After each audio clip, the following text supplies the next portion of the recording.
The heavy rainfall confronted WNBA star Caitlyn Clark following remarks made during an interview at a Time magazine event, generating both laughter and concern.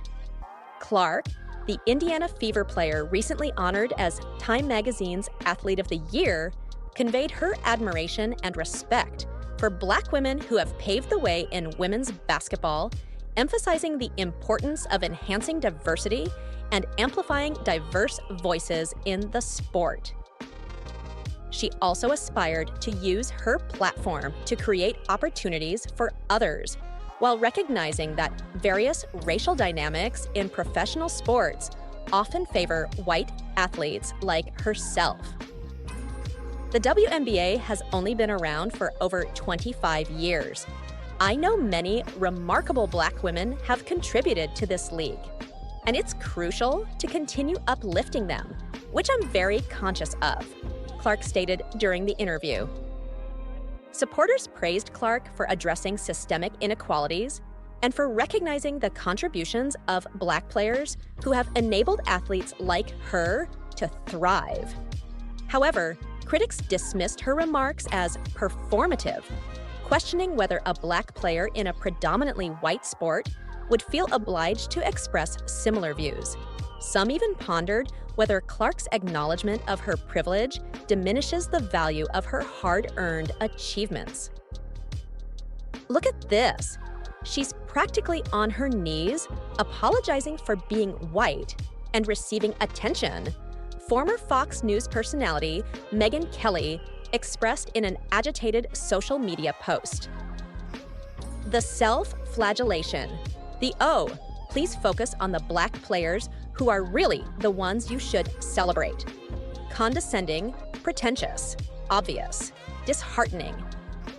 Clay Travis, the founder of the conservative sports site Outkick, shared a video of Clark at the gala and criticized her statements.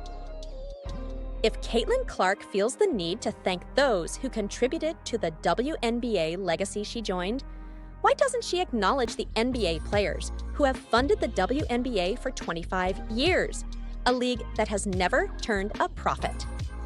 Travis wrote in a series of tweets, "The WNBA has a legacy closely tied to Black culture, and Clark positions herself within a larger context, one where her success does not eclipse the contributions of those before her."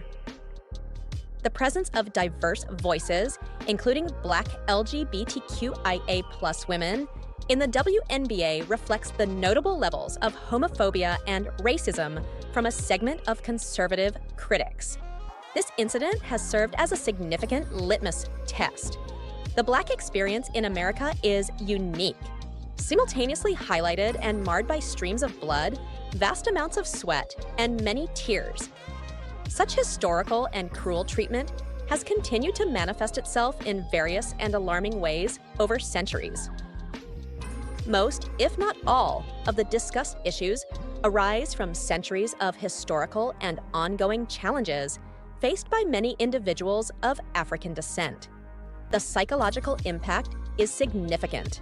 The reality is that individuals like Megyn Kelly and Clay Travis would rather see Clark advocate the insincere "we are all Americans" narrative about hard work and self-reliance. If Clark remains silent and chooses to shut up and dribble, responding diplomatically to media inquiries about race, she would continue to be viewed as a gifted athletic white figure by many on the right. However, since she has now openly addressed racial matters, she no longer attracts the same admiration from the MAGA right. She has transitioned into the role of an unwelcome relative. For Clark, this scenario serves as a challenge to her resilience and her ability to manage the political complexities that can arise from being a prominent athlete. Her choice to confront privilege head-on may alienate some supporters, yet it also aligns her politically with an expanding group of athletes who leverage their significant platforms to engage with and highlight political and social matters. The debate surrounding Caitlyn Clark's white privilege comments illustrates the cultural agility and political challenges involved in addressing contentious issues like race and privilege publicly, particularly within the arena of professional sports. While some perceive her comments as a thoughtless distraction from her athletic accomplishments, others recognize them as a vital acknowledgement of the numerous disparities prevalent throughout the field. Kudos to Clark for confronting authority and remaining authentic. Elwood Watson is a professor of history, Black Studies, and Gender and Sexuality Studies at East Tennessee State University. He is also an author and public speaker. Team USA executives who chose not to include Caitlyn Clark on the Olympic roster should not be fired or suspended, but they all must respond to the question, "Who do you think you are?" The choice to exclude the most renowned women's basketball player from these Olympic Games stems from misdirected, self-important arrogance among a group of professionals who have either forgotten or refused to acknowledge their role as sales representatives. That while they perform the same job as the men, it is not equivalent. Please discard all "but it's not fair" arguments into the Seine. The decision to keep Clark in the U.S. rather than include her on the team in Paris is shaping up to be the biggest missed opportunity in the history of women's basketball. The Olympics are currently in their second week, and Team USA's women's basketball team is progressing toward another gold medal in dominating games that are enjoyed by the families and friends of players. Nothing short of a Martian completing a triple flip from the summit of the Eiffel Tower will overshadow Simone Biles and Noah Lyles in these games. But Team USA has deprived itself of the chance to participate in the excitement by omitting Clark from the team. These Olympics might have been a significant boost for women's basketball and continued the progress made in the past 2 years. Instead, these Olympics represent a stagnant phase for the sport.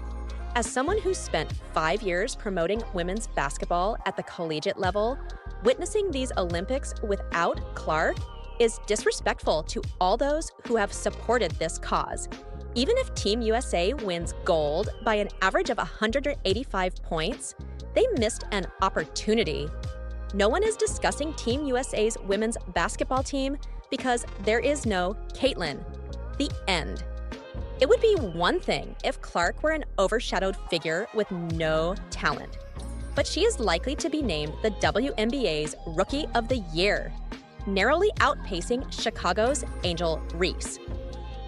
If you care about this sport or wish to see Clark play, direct your frustrations at Dawn Staley, Simone Augustus, Delisha Milton-Jones, Jennifer Rizzotti, and Bethany Donovan. They are the individuals responsible for selecting the players for Paris. You might be familiar with Staley, the current head coach at South Carolina. The others are known primarily to those who follow women's basketball. Staley informed NBC's Mike Tirico before the commencement of these Olympics. If we had to do it all over again, given her performance, she would certainly be a strong candidate for making the team because she's playing far better than many others. She's shooting the ball exceptionally well, she's an elite passer, possesses a remarkable basketball IQ, and she's gained more experience in the pro game compared to 2 months ago. That's an expression of regret.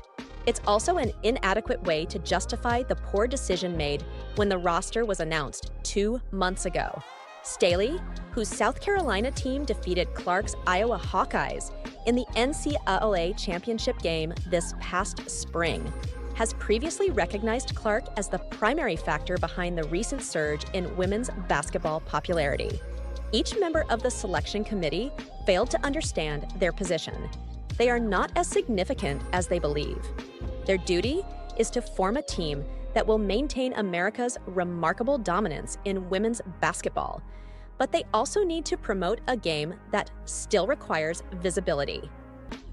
The influx of new viewers tuning into women's basketball is similar to how many who previously had no interest in golf began watching when Tiger Woods started his professional career over 20 years ago. If a number of women's basketball coaches and players are upset or envious of the attention Clark is getting, despite her brief resume, they need to move on. And they need to realize this isn't about them. Golfers understood that even if Tiger Woods claimed the tournament title, they were also winners. NASCAR competitors shared similar sentiments regarding Dale Jr. and Tony Stewart. In the early 80s, NBA players overcame their concerns when Magic Johnson and Larry Bird joined the league. This pertains to a sport that has just begun to evolve. Those who made this decision deluded themselves into believing they are progressing independently when they are not quite there yet. Team USA is expected to secure another gold medal in women's basketball, an achievement that merits recognition. During